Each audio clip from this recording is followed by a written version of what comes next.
Добрый день, друзья. Я Петр Цепандин, и я захожу в ресторан Мусхая. Иду в гастростудию. У нас такая концепция родилась еще до Нового года. Мы ее осуществили, благополучно начинаем ее воплощение в жизнь. Будем снимать программу под названием «Просто вкусно». Напросились мы к Семену Тарбахову, шеф-повару ресторана Мусхая, и мы с ним будем готовить разные блюда. Мы будем звать гостей, будем, может быть, некий традиционный взгляд немножко переворачивать. Может быть, на такие традиционные блюда мы будем по-другому пытаться готовить, показать, что можно сделать из того, что мы привыкли кушать. Вот. И иногда нашими гостями могут быть совершенно разные люди, и они могут со своими какими-то фирменными блюдами приходить. Может быть, их свой взгляд, да, на какие-то такие вещи, которые мы, опять же, привыкли видеть в том или ином виде. Итак, мы идем. Мы снова в гастростудии ресторана Мусхая. И сегодня у нас гостит директор, художественный руководитель, актер Русского театра имени Александра Сергеевича Пушкина Александр Лобанов. Саш, привет. Всем здравствуйте. Здравствуйте. Да, и, конечно же, хозяин, шеф-повар ресторана Мусхая Семен Тарбахов. Итак, Саш, что мы сегодня делаем? Ну, как минимум готовим. Да, что мы готовим? Как максимум что? Ага. Ну, наверное, все-таки у всех была такая пора, это как студенчество. Ага. И были времена, когда не было изысков, не было возможностей, делали из того, что было в холодильнике. Да? И самое главное, да, максимально быстро, ну и чтобы это была все-таки белковая какая-то пища, питательная, все, чтобы хватило как минимум на полдня. Да? Вот. И если далеко-далеко туда вот в прошлое смотреть, то была у нас одна такая штука, когда открываешь холодильник, да, и как минимум видишь. Ну, хлеб всегда был. Да. И очень часто он был уже такой, как говорят, черствый, да? Уже подсушенный, уже видавшие виды. Ну хорошо, главное, чтобы плесени не было, и все. Вот. Ага. Надо его просто пока порезать. Мы можем название ему придумать хоть сейчас, на самом деле названия как такового у него нет, но по сути у нас сколько там, 4 яйца, да? Отлично, нам надо 4. Короче, я так понял, некие бутерброды, да? Ну, что-то подобие сэндвича, бутерброда. Делается все просто. Теперь нам нужна сковородка, нужно будет молоко. Потому что так как у нас вот хлебушек, он черствый. Ты говори, у нас есть все почти. Я понял, в отличие от студенческого холодильника, есть почти все. Ну, на самом деле, молоко-то в советском холодильнике было всегда, по-моему, сметана, да, в бидончиках в этих, и молоко в 3-литровочке, да, это да. Если вспоминать. Так вот, теперь буквально, так как у нас хлебушек все-таки черствый, да, и мы возвращаемся немножко к студенчеству. Мы на самом деле немножко повыпендриваемся, наверное, да?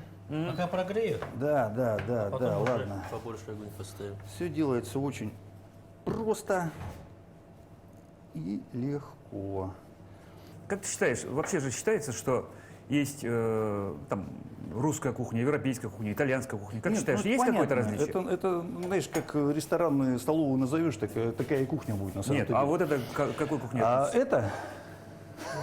Это студенческая кухня, я уже сказал, это первая. Международная. Но на самом деле это больше студенчество, оно международное. Ты прав, с языка сорвал на самом деле, да? Здесь суть еще какая, всегда же ведь в ресторане присутствует антураж. Как ты как сервировка, как сделаешь и как подашь. Как подашь, от этого та же русская может превратиться в европейскую кухню на самом-то деле. Масло обязательно, конечно, у нас такая здесь сковородочка легонькая. Так, все, теперь мы буквально делаем на раз-два. Можно это назвать домашним фастфудом. По сути, не совсем. Фастфуд все-таки там присутствует все равно много как такового, как мучных, да? Да, хлеба всегда там нет. Фастфуд это же, быстро. Ассоциация все равно, то, что есть булки, фастфуд, которые порежешь, потом... Да, то есть, всегда какая-то такая история присутствует, да? Да, просто прям вот такими вот... Да, что-то уже есть тут у нас. Потихонечку начинает разогреваться уже. Отлично. Сейчас буквально мы снизу корочку сделаем, перевернем, и дальше процесс пойдет. Хорошо. Вопрос. Да. Ты охотишься? Всем задаю такой вопрос.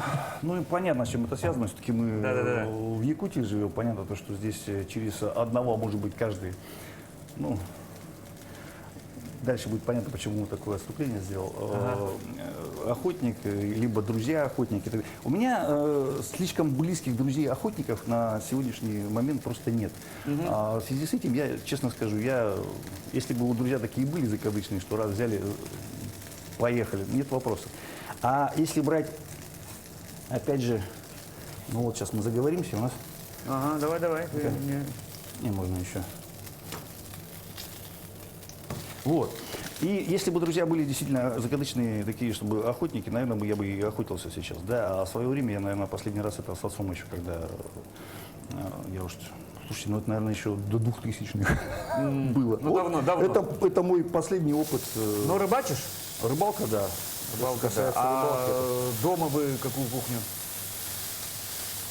домашнюю, любимую. Ага. Что там еще можно? Нет, ну а вообще как? Нет, я сразу скажу, что там каких-то предпочтений, там конкретно то, что я вот люблю там вареники, пельмени, само собой, но не постоянно. А так мне вот что у нас сразу же, когда у нас какой-то кризис, да, какие продукты, вот крупы, да, что у нас первое всегда? Гречка.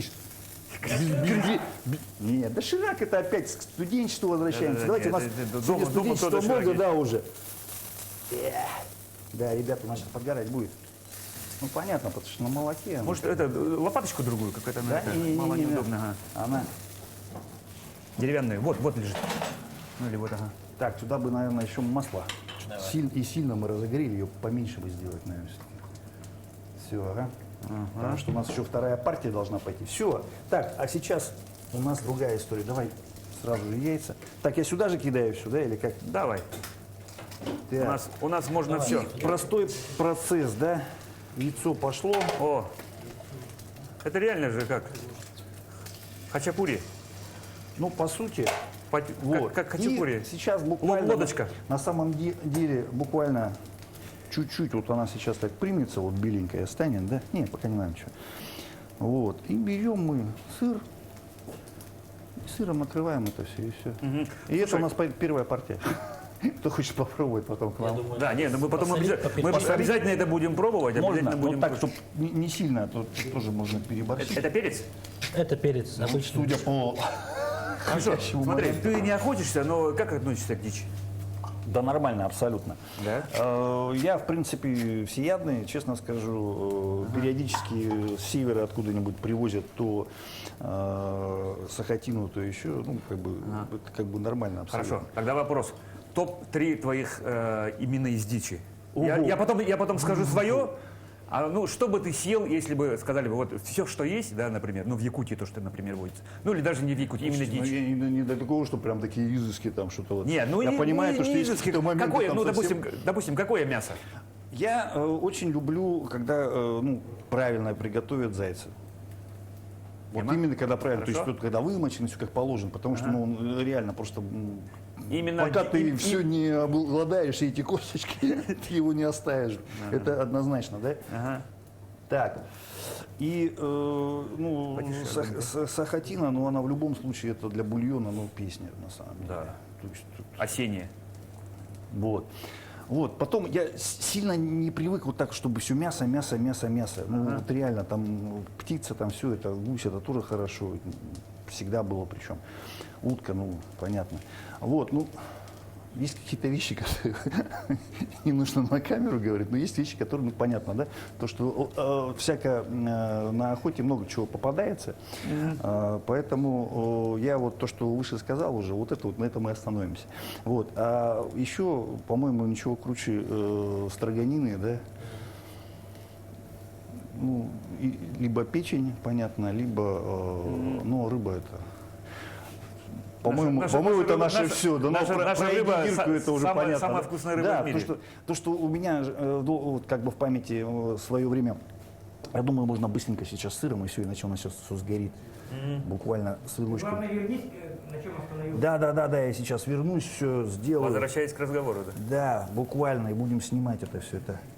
Это быстренько, так сильно толстое все. Ну, ладно. А, это должно растаять и... Это чуть-чуть сейчас какой-то подтает, да, и все, да. Но я так понимаю, что нам Может, еще крышкой тогда накрыть или нет? Да, чуть-чуть буквально. Есть? Чтобы Давайте. это... Ну, нам нужно будет сейчас это уже... образовать это. Да, чтобы подплавилось и все.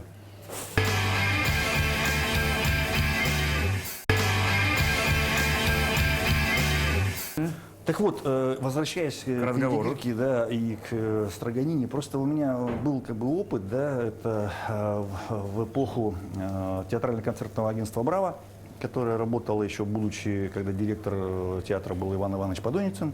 Я, будучи актером, ну, говорят, вроде, тогда уже был ведущим, имел такой опыт, это вот руководил как раз этим агентством. И когда вы у нас театры очень привозили. много, да, когда мы возили антрепризные театры, и не только, и гастроли были, и ведущих театров в том числе, да, понятно, что таким более доступным образом, но тем не менее, я просто помню, у меня перед глазами те моменты, когда, ну, так или иначе, все равно показали спектакль, потом мы появляемся где-то и там ужин с понятно, да, приезжими, да, но да. нужно же удивить. Ну, конечно. Что? Ну, индигирка это естественно, там то, что касается там жеребятины, естественно, да, там куча блюд и так далее. Но самое основное, это, естественно, индигирка всегда была. Так я просто, у меня как бы до сих пор перед глазами, когда индигирку вот с такого вот блюда ели в 2 руки один человек. Поэтому, ну, и абсолютно вот со всеми, с кем поддерживаю сейчас связи, да, диалог какой-то ведем на перспективу по работе с Русским театром имени Александра Сергеевича Пушкина. У нас всегда в памяти сразу же вспоминает рыбу, и сразу же первый вопрос, если у нас намечается поездка, то есть к нам, индигирка будет. Да. Да, говорю, обеспечен. Не, ну это- Ну, естественно, под соответствующее то, что индигирочка, она хороша под 50 грамм. Вот, ну, у нас хоть и ЗОЖ, все понятно, но 50 грамм она никому не помешает. И именно для замороженной вот на Не, ну стороне ты рыбы наверняка это отлично. слышал поговорку, что на севере рыбу без... Потом переложим. За разговором, ребятки, все горит. Горит, Вот горит. реально, поэтому надо как-то так быстренько. А молоко для чего делается? Для того, чтобы оно это... А чтобы она мягче была. Мягче и Чтобы сухая не была. Она, видишь, она как- сочнее, да, она и так сухой, а ты еще на сковородку, она получается вообще ну да. дубовая никакая. Поэтому ты его в молочке раз и нормально. Я сейчас кручу специально, чтобы, ну, а то еще подгорит опять. блин. Скажи, а Что театр видишь? же сейчас начал работать уже? Да, мы работаем уже. На самом деле мы один из первых театров, кто вообще открылся в период коронавируса. Пандемии, да? ну? Да, в период Ну там повышенной социальная дистанция, опасности. через сиденье и все такое, да? Не, ну это да, то есть все требования, какие есть, они есть. А почему мы в их театре нет соблюдаем. столовой? Почему нет? Столовой. В театре? Ага. Не, ребят, сейчас все есть. Сейчас мы же всё провели есть конкурс, уже? да, и у нас Значит, там есть я уже неправильно работают. осведомлен. Нет, был период, когда, ну, опять же, это связано с периодом вот, повышенной опасности, то есть пандемии, да, COVID-19. Четко как все заучено, да, потому что указы, они все время вот меняются, эти приказы, там изменения каждый месяц и так далее. Так вот, когда был такой период, Давай посолим, поперчим. да, можно, то сразу это можно. Просто ополосни мне, дай ее, я сейчас езжу и накрою. Вот, и когда был такой период, у нас до этого, если помните, как раз арендовали, это холдинг Александра Скрипина был, да? Вот, но когда наступил такой период, мы знаем, то, что это очень и очень сложный период для... все перестраивались, ну, как и мы, в частности, в том числе. То есть, что делать дальше, как продолжать все-таки работать, а не существовать, а не ну, выживать все равно, так или иначе, как бы не хотелось бы называть этот термин, да, но тем не менее, нужно было этот период как-то выжить, да. Вот, ну и, естественно, мы, получается, какой период, это уже в мае месяце нам пришло письмо, то, что ну, просто уже не вывозят, не могут ничего сделать, и потому что и аренду платить надо, и коммуналку нужно платить, и все. Они просто... Мы вынуждены были раньше времени расторгнуть договор, вот, исполнить определенные обязательства с обеих сторон, ну и все. Потом, почему вот тут как раз почему информация, что нет столовой, там еще что-то как-то, да? Это пошло от того, что был еще также период у нас, когда мы все-таки одни из первых начали работать на зрителя, открылись, ну, с требованиями в 50% от посадочных мест и так далее. Ну, да? через сиденье. Понятно, там рециркуляторы, там всевозможные эти санитайзеры, все, это все есть. Только благодаря этому мы уже, ну, то есть начали то, что надо все равно, ребят, нужно запускаться, нужно, чтобы все-таки качественно для зрителя работать, прежде, ну, как театр, без, чтобы не выйти там, не выпить там кофе, кто-то еще что-то покрепче. Ну, да. Ну, это, как бы, антракт да, еще это чуть-чуть. традиционно, да. Вот, и поэтому, естественно, мы провели конкурс, у нас был победитель, и они буквально вот несколько дней назад открылись, начинают уже в тестовом режиме работать. Вот. Так, ну теперь у нас Накрываемся. Да, Щедро. все щедро, так Щедро. хорошо. И вот так вот мы это дело сделаем. Давай, перескочим тему такую. Как Дима Трофимов похудел? Знаешь? Ну, как, когда ставят перед собой задачу, Ты начал рассказывать, как будто это ты. нет, конечно, нет. Просто был момент, когда на самом-то деле, вот как бы это ни было банально, получилось так, что была у нас одна из поездок, насколько я помню, в Ялту. Тогда мы на фестивале были, Ялта театр Чехов, который проходил как раз вот в театре Чехова. Эта площадка была в свое время чеховского МХАТа. Вот. На этом фестивале мы были размещены на одном из курортов, ну, санаторий, там же знаете, что да, в санатории. И он находился, это Кировский, по-моему, он находился на пригорке. И там нужно, ну, очень часто ходить вверх, ну, не спускаться, это понятно, все спускаются, а вот вверх подняться было сложно. И Дмитрий Иванович тогда был, как бы, несколько в весе, и когда я-то уже поднялся и наверху, да, и он откровенно тогда просто, он, как бы, был такой момент, он завидовал, то, что вот без одышки он подняться не мог. И я так понимаю, что это был переломный такой момент, когда он поставил себе задачу и сам уже к ней уже шел. Но сейчас несколько обратная ситуация. Сейчас он приехал, вернулся в театр, и сейчас мы как раз наблюдаем того Дмитрия Ивановича, который был. Ну, кому-то это хорошо, кому-то это как бы у разного, у всех у людей, как бы сколько людей, столько и мнений, да. Но на мой счет, я все-таки привык, что актер он должен быть фактурный. Вот Дмитрий Иванович это как раз из тех людей, когда вот ему вот то, что он большой, это плюс. Поэтому, ну вот и все, собственно. Вот это так, как должно выглядеть на самом деле. Вот Давай, уже всё, сразу видно то, что шеф-повар, да, и сразу на слух буквально так, пора, заговорились уже, все. Ну, оно так и есть.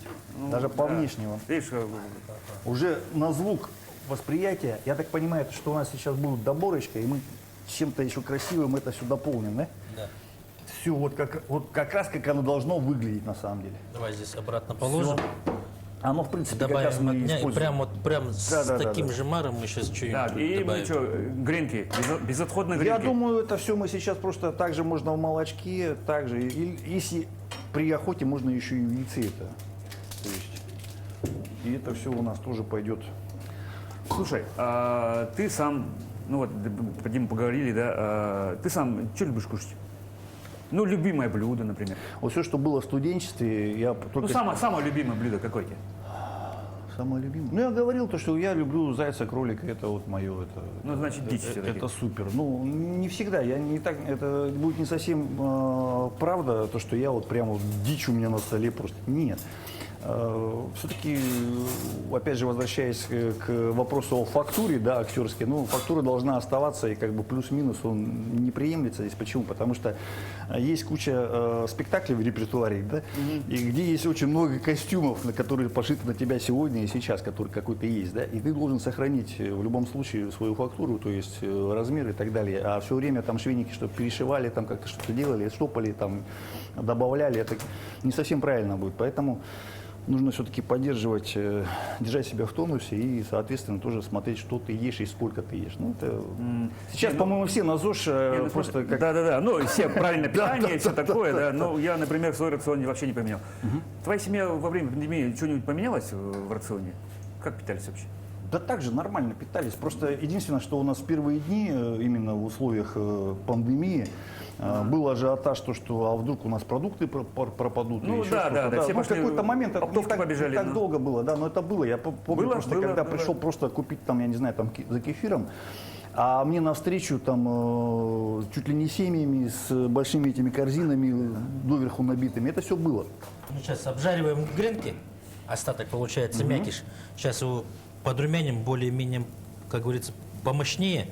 Потом достанем, пока горячее, обмажем И чесноком. чесночком, тогда понятно. А я думаю, почему тогда, если гренки и в молоке мы как-то не... Ну да, если у нас так уже если есть. под чеснок, то, конечно, начинает не развалится просто. То есть поджарим. Ну, все, безотходное производство. Вот типичный пример как раз студенческой... Ничто не должно времен пропасть. да, студенческого вот этой периода. Потому что на самом деле, действительно, из того, что было в холодильнике, из того все и делали. Ну и опять же, если уже, естественно, с опытом прожитого, понимаешь, блин, чего мы только не ели во время студенчества. И как это на самом деле било там по всем органам, по печени, по почкам и так далее. Но, тем не менее.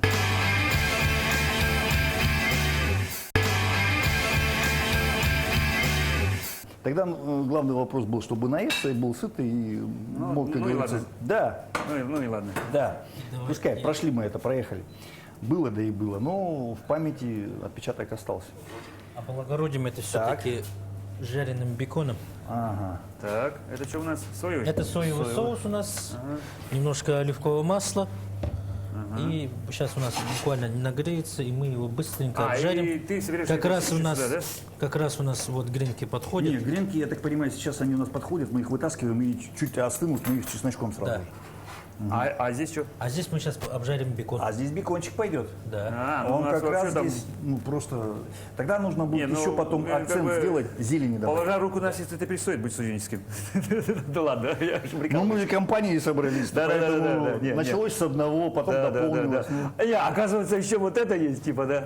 Почему нет? Да. Да, не, зелень обязательно. Без зелени тут как? Тут нужно будет даже просто пучок положить либо петрушки, либо укропа, уже хорошо. Зеленого цвета добавить на все желтое, ну там еще немножко розова появится. Мясо, опять же, к началу нашего разговора, дичь, ну, что-то от. Нормально, все туда. Да, я как раз к этому подвожу. Чему? Слушай, Мы добавим чуть-чуть сахара. ага, а это Чтобы для- это А вот это, вот это новое. Чтобы Я это не видел. карамелизация, да? Да, карамелизация пошла. А, ну это уже бекон будет такой, в смысле. Да. А, И мы вот так его вот добавляем. это я запомнил. Я честно скажу, я вот как-то Ой, это ты двойной, по-моему, взял. Или пофиг? с сахаром. Нормально. Нормально? Сейчас у нас разойдется. Ага. Слушай, Саш, ау. ты же мотоциклист. Ну, да, так сложилось. Ну, как бы так считается. Ну, и, всё верно. люди знают, Да, я я знаю. там, да, хорошо, Вот. ладно. Смотри, я, например, тоже, да, люблю бывать на перегоне, часто езжу, много за рулем, ну, не мотоцикл, но машина, да. А как мотоциклисты в пути Да, отлично. перекусывают? Нормально все. Не, ну, естественно, требуется остановиться. А, Потому что, как правило, На ходу нет, да? я объясню, если на дальнобое, да, на дальноке, это в любом случае идет сразу же группа. Ну, редко, когда одиночки, хотя и такое случается, да? Но обычно это, если на дальнобое, то это идет группа мотоциклистов. Иногда бывает, ну, это в зависимости от команды, да, и машина сопровождения. Да, технически. Ну, то есть, либо это все что угодно может быть. Это может быть внедорожник, там, пикап, у кого там Ну, понятно, нет, дополнительно. это Те получается, самые что груз. какая-то организованная группа куда-то Это передвигается. да. А если дикарем, то это бывают действительно и одиночки, одинокие волки, так называемые, да. Есть и когда банда просто на себя все Ну, у нас был такой опыт, когда фактически делать, все, что можно, все на себе. Вот. И Сейчас тут, у нас конечно, еще пойдет запах. зависит это от класса мотоциклов. Опять же, и по какой дороге этот мотоцикл двигается. Сейчас этот транспорт, он пользуется популярностью. Почему? Потому что действительно можно быстро, тем же летом, добраться до того места, куда тебе, собственно, надо, там, на работу или еще куда. Ну, отлично. Ну, вот у нас... Туда прямо? А я думал, это отдельно будет. Слушайте, ну это надо уже отдельным каким-то блюдом все-таки подавать. Да? Сейчас, если Прямо? еще сейчас возьмем специально все это украсим зеленью, то просто... Не, у нас здесь Шедевр. реально, да. Ну, вот реально. Вот Семен я- так делает, что первый- уже Как, в натуре, как в ресторане, да? В том-то и дело. И самое главное, вот у нас получилось, первый-то блин, он действительно был комом, да, а второй-то он уже вышел так прямо, вот как оно должно быть. Ну, вот как раз я почему и сориентировался, потому что нужно сделать 2 захода, оно так и вышло. Вот. Все-таки руководство не прошло даром, опыт есть, но поэтому как-то перспектива, она вот она, налицо. Не, ну, шикардос. По-моему, очень даже достойно. По-моему, Ну, шикардос. внешне уже, слюни побежали, нет? А то мы Не, стоим, ну, не, нахваливаем серьезно, сами себя. вот внешне выглядит вообще По-моему, здорово. шикарно. Завтрак хороший. Вообще супер. Он Завтрак, будет да, сытный ну, очень. сытный. Да. И как раз для молодого человека. А для молодых, если это вот самое когда то. нужно больше энергии, да в сжатые сроки, да еще куда-то нестись, да еще там, не знаю, перелопатить кучу Углеводов материала это там фига. по образованию. Супер. Слушай, а правда, что ты был милиционером? Ух, откуда такая информация? Ну да, все Да, правда, да, все да, правда, тут мне все было, все было. инсайдерская. У нас как-то так получилось, да. У меня странное было направление в свое время, когда закончили, ну все мы так или иначе, раньше или позже, кого как, ну, в принципе, в одни сроки заканчиваем школу, и потом предстоит именно вопрос о выборе, куда, чем заняться. Ну вот у меня как-то я сначала все вот маму слушал, ну и пошел сначала поступать на медицинский. Я, честно говоря, на медицинский так и не поступил. Там куча перипетий было интересных Медицинский таких. институт. Да. Вот. И как-то вот пришел, посмотрел, и как-то вот, просто потом еще увидел, там девчонка одна была, вот она так стояла, зубрила. Я вижу, что вот она вот видел, то, что она вот хочет поступить, да. А мне как-то такое вот состояние было, ну нет тут особой тяги, да, ну вроде как пошел, ну и ладно, да. И я абсолютно, вот честно сейчас говорю, я просто тут же пошел, забрал документы и как-то все, и ушел. И потом как раз у меня был момент, когда я сначала пошел в ОБЭП работать, сначала не штатник, потом уже как бы с перспективой того, что поступать и так далее. Вот, но именно вот небольшой в этот период получилось так, что я увидел сначала афишу, а потом уже в газете, тогда еще Якутия, социалистическая. Социалистическая была. Якутия. Ну, была, по-моему, да. Я не помню, просто Якутия или еще Якутия, социалистическая. да, Да. так Вот. И было объявление как раз от администрации Русского театра, то, что будет открываться школа-студия МХАТ и будет набираться актерские курсы. Вот. И как-то вот сработало, и в итоге я очутился в первом наборе школы-студии. Это какой Но год? вследствие уже, это 92-й год. Вот, а вследствие уже, ну вот, собственно говоря, так и не уходил. Как вот пришел в театр, так в театр только вот как бы по шагам. Сейчас вот директор. Все. То, что касается театра, ну, театр работает, в принципе, это действительно один из ведущих театров на Дальнем Востоке. По городу, в принципе, даже ничего говорить не буду, просто залезьте, посмотрите комментарии, почитайте форумы, в принципе, там все сказано. Я нахвалять театра не буду, мы просто стараемся делать все так, чтобы это было интересно, как малышам, потому что мы работаем, знаете, что для всех возрастов, да, и детский у нас репертуар есть, и вечерний. Вот. И даже когда ставим сказку, мы стараемся выбрать тот материал, который бы был изначально интересен родителям ребенка. Но именно то, что происходит уже на сцене, именно чтобы был драйв, краски, это как раз всегда очень хорошо действует на детей. Ну а когда уже папы, мамы сидят и подпевают там песни поют там, с тех же этих бременских музыкантов там, или с летучего корабля и так далее. Ну, все, значит, мы правильно выбрали, значит, все туда, значит, до этого. Да. Ну, а по вечернему репертуару, в принципе, вот, если сейчас позвоните, я вам точно могу сказать, что на ближайшие месяцы, ну, очень мало билетов. Ну, понятно то, что они еще с усечением, то, что 50% от посадочных мест, но тем не менее. Один из востребованных театров на сегодня. И это, я думаю, заслуга большая коллектива, потому что команда у нас очень долго подбиралась, шлифовалась, и то, что сейчас достойные спектакли у нас выходят, ну, естественно, это и хорошо, то, что мы еще сотрудничаем с многими ведущими постановщиками, включая, опять же, нашего гуру, это Андрея Исаевича Борисова, да? На сегодня он советник по культуре главы республики, а до этого долгое время был министром культуры, но на самом деле он разносторонний, очень развитый человек, это мы все прекрасно понимаем. И у нас целый пласт есть спектаклей, которые поставлены именно с его постановочной командой. Стараемся, чтобы репертуар был интересен Не, всем. знаешь, почему я улыбаюсь? Да? Ты большой молодец. Я начал тебе задать один вопрос, ты начал издалека. Я плавненько. И перешел в плавник. А, ты еще переходишь? Да. Дело в том, что Вопрос, вроде вот бы, это. как бы, я же не с улицы И пришел. как случилось-то так?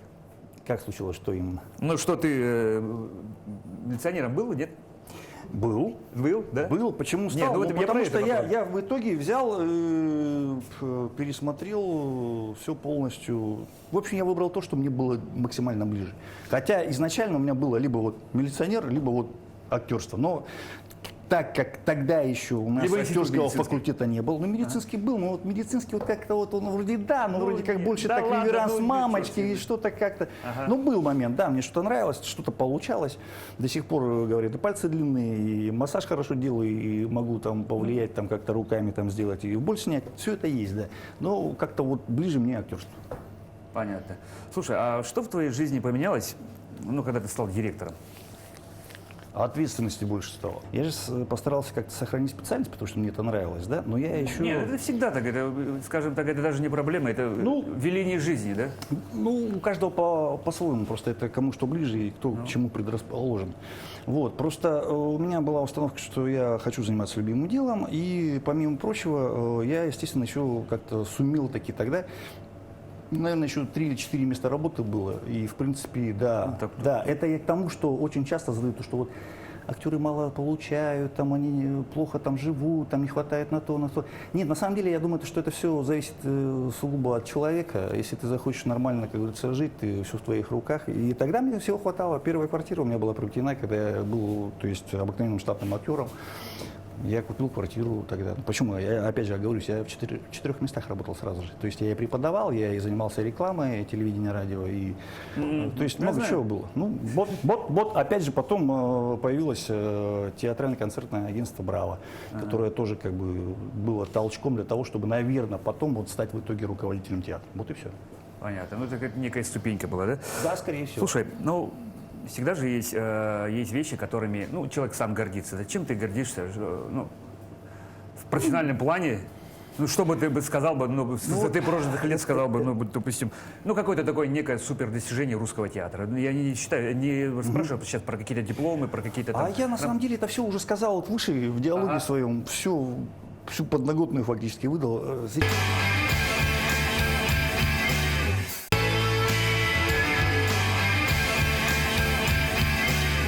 Сейчас очень хороший репертуар, сейчас это самый востребованный театр. Это не преувеличение, это на самом деле так. Это статистика. Да, это мало того, что статистика, у нас это все и дипломы есть за самый посещаемый театр, да, это есть и за самые кассовые спектакли дипломы в том числе. То есть это все есть, это уже вот то, что мы имеем. Есть участие в театральном марафоне, да, который мы единственный театр, который участвовал в театральном марафоне в год театра от нашей республики.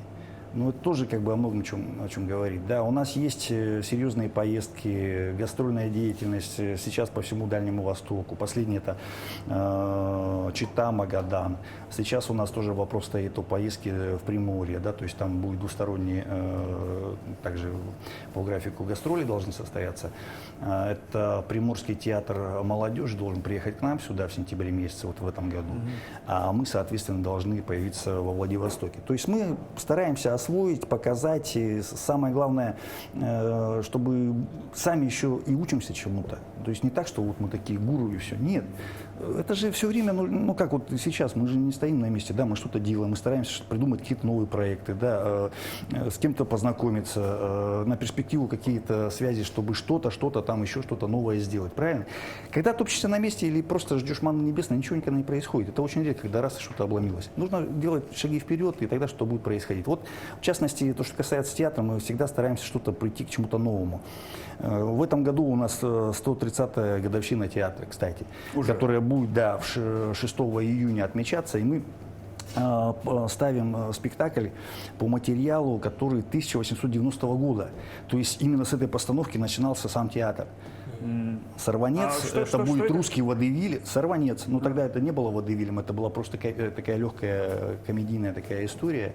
Вот. Но тем не менее, очень интересно, когда мы нашли, благодаря Вере Клементьевне Крыловой, это у нас научный сотрудник из гуманитарного института, сейчас, по-моему, как-то по-другому, филиал чего-то там. Где-то в архивах это нашли, да? Да, была найдена рукописная пьеса, которая переведена потом в электронку. Да. Мало того, вот что мне поразило, то есть цензура одобрена специально, то есть гильдия драматургов. 130 лет назад это, ну да. Это уже было, то есть, а сейчас мы вот копаемся в том, что, как, почему это можно, это нельзя, почему, извините, в одной ненормативная лексика, да, со сцены, но это вообще сплошь и рядом в последнее время, да. Да, Но и это считается же кич. Да, некий, да, и, ну, это сейчас на этом кто-то хайп поднимает, кто-то, как сейчас модно, да, кто-то от этого от всего уже ушел, то есть это уже было, это были 90-е у нас в свое время, когда до сего дорвались, да, в итоге мы все равно приходим к традиционному типа дикая русскому. свобода, ну. Да, вот на данный момент традиционный русский театр, именно как классический, какой он был. Просто есть он, и видно именно по тем же комментариям зрителей, то, что такой театр востребован, то, что он интересен, потому что когда зрители выходят из зала, и у них здесь хороший осадок, есть послевкусие, не осадок так, что потом вымыть его, слить его, да, а именно послевкусие. То есть есть о чем задуматься, и есть желание прийти еще раз посмотреть. И мало того, приходит еще и на этот же спектакль по новой, и по несколько раз ходит. Ну, у нас есть несколько спектаклей, которые, вот, допустим, 13-й номер, да, он идет 17-й год. И он востребован. 17 лет идет, да. Там принимают участие вот наши заслуженные, Валерий Тыритин, Эдвард Скупшис, вот. Дмитрий Трофимов также там принимает участие, да, и Влад Мичур, ну там много, то есть уже такая плеяда, которая уже действительно, это имена, на которые уже все знают, что идут, вот кто-то из них будет задействован в спектакле. Вот. И эти спектакли, они до сих пор идут как премьерные, то есть люди встречают, с большим азартом смотрят. И я думаю, что это как раз вот и есть результат верно выбранного пути и правильной работы. Если брать классику, классических произведений у нас очень много. И тем более сейчас, что радует, это то, что целыми классами школьники заказывают, идут, смотрят. «Капитанская дочка», «Барышня-крестьянка», Пушкин. Ну, понятно, то, что театр имени Пушкина, соответственно. Класс. Итак, друзья, у нас все готово. Я предлагаю все-таки начать пробовать. Попробуем. Да? Давайте так, все. И да, пока мы пробуем, ты режешь, ну и рассказываешь, что вопрос, который я тебе до этого задал. Так, как быстренько, Алаверды, что у нас там вопрос какой был? Ну, про... По части... Да-да-да, как двое из ларца. Ну, так случилось. Нет, на самом деле ничего специально не было. Ведь я просто, опять же, возвращаясь к истории, да, Дмитрий Иванович, он у нас... Получается, нет, подожди, сейчас я сразу. Дмитрий Иванович, он у нас со второго набора. Второй набор был у нас осуществлен в 96-м году, и выпуск был в 2000-м. То, что говорит, то, что мы раз и друзья там изначально там, сколько так, где у нас лопатка была? Лопатка у нас моется, наверное, да? Не-не-не. Не, вот сзади Да стоишь. подожди, ладно, у нас есть нужды. Не, вот. Да перестань, сейчас мы. У нас Давай. же все по походному, почему не может быть-то? Чаек? Да, я думаю, сердцевинка-то вот она самая такая интересная будет. А я уже начну кушать. Слушай, я не дорезал. Ну вот фишка в том, на самом деле, почему резать-то ее нельзя было, почему делаешь всегда такую глазурь, ну, чтобы она не прожаренное было яйцо, чтобы оно было более мягкое. Такое, мне нравится вот такая вот история больше. Потому что когда яйцо совсем вкрутую, ну оно как-то совсем не та история получается. Да, сухо. Вот. Ну, понимаешь, да. вот нужное Чтобы слово она всегда шеф-повар он найдет. мало текло, чтобы там побольше обрезать, да, вкусненько. Да, совсем другая история получается. Поэтому, ну, ребят, я думаю, это хорошо должно получиться. Было. Ну, Вам вот это. Вам вон все нормально. Да, все есть. Не, ребят, нормально все появилось. Ага. Вот. И получилось так, что да, Дмитрий Иванович пришел, он закончил. Кстати, еще одна фишка. Получилось так, что у Дмитрия Ивановича я был преподавателем. Я ему преподавал, и он мой ученик. На полном серьезе получилось как? Ну, если кто знает, немножко с историей знаком, то что директором школы-студии был Юрий Николаевич Козловский. Вот, художественный руководитель, ну я сейчас я буду только есть. Так вот, художественным руководителем был Анатолий Степанович Тарасов. Тогда это был художественный руководитель театра. И, собственно, благодаря ему и вот этому тандему с Юрием Николаевичем Козловским появился филиал, да? Вот, и когда закончил, я, получается, уже перед тем, как... даже я уже получил уже диплом, и был уже специалистом. Диплом мы получали непосредственно из рук Олега Павловича Табакова. Это единственный курс, который сдавал именно уже, экзамены принимались у нас в школе-студии на Камергерском в Москве. Вот. Тогда же сразу же получил предложение от Юрия Николаевича о том, чтобы в следующем наборе преподавать. Это сценическое движение, это пластика, это ритмика, ну, то есть сценические бои. И буквально в тот же год, в 96-м, у меня уже была практика вот в институте Щукинском и в школе-студии. Тогда это у профессора по сценическому движению есть такой Андрей Борисович Дразнин. Он до сих пор, кстати, преподает в Щуке и выглядит вот как вот тогда же, сколько уже? Ну, слушай, 25 лет назад все-таки это вот он до сих пор такой же. Да, и он считается действительно гуру именно в этом предмете. И у нас сейчас, кстати, 5 человек, которых мы набрали в прошлом году, они учатся в Щуке сейчас. Это вот целевики, наши ребята, которые потом придут и пополнят нашу труппу театра. Ну что, как? Ну, я предлагаю все-таки Семену что-то сказать. Комментарий, пожалуйста. Твой чай, да. Я до него доберусь. Примерно твою концепцию, даже да. идею понял. Да, в принципе, это очень легкое блюдо. Вот, можно представить, ты студент, быстренько надо, там буквально 2 минутки. Но, оказывается, еще можно еще доработать, и она будет вообще шедевром выглядеть. Ее можно подавать вон в ресторане. Да. И вообще, то, что ты все-таки желток оставил все-таки жидким, это тоже хорошо. Ну, немножко облагородили, конечно, зеленью, беконом. Ну, это красоту навели. Да. Красоту. Марафет, да, другое. И вообще, блюдо на каждое утро, можно сказать. Вот. И идея вообще самой, то, что это студенческий завтрак, это питательно, быстро и удобно. Самое главное, мы с задачей справились. Справились. Супер. Да. Отлично. Так, я так понял, ты готовить любишь. Да, Честно, если бы у меня было много времени, я, может быть, нормально готовил. Уже нормально я принцип, как бы, все это я понимаю, разбираюсь, все, слава богу, вроде как-то. Но ввиду того, что у меня, если вот там в подводочке есть то, что художественный руководитель, директор и актер, у меня крайне мало времени. И я, как бы, когда у меня все-таки выпадает какое-то время, я стараюсь готовить, действительно. Но сказать так, что вот я прям...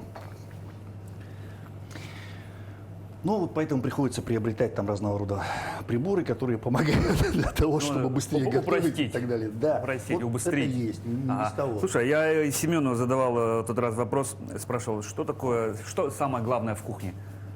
Желание. Как и в любом деле, на самом деле. Желание. Если есть желание, если ты хочешь что бы ты что-то пожелал бы, скажем так, нашим телезрителям? Самое главное, не терять желание в любом деле. И если какой-то вопрос вы начинаете как-то вот осваивать, в какой-то теме там делать какие-то шаги, учиться, что никогда не поздно на самом деле, то, как говорится, вам сил, энергии, удачи. Как грызть гранит знаний, его никогда не поздно. И, по-моему, понятно, что знать все это нереально, но стремиться что-то новое получить, чему-то научиться, это всегда от желания. Желание не теряйте, сохраняйте его всегда. Спасибо. Спасибо, что позвали. Ну что, друзья, мы сегодня вот такой в теплой компании в гастростудии Мусхая собрались быстренько, приготовили. Спасибо Александру за то, что вот нас поделился воспоминанием со своего студенчества.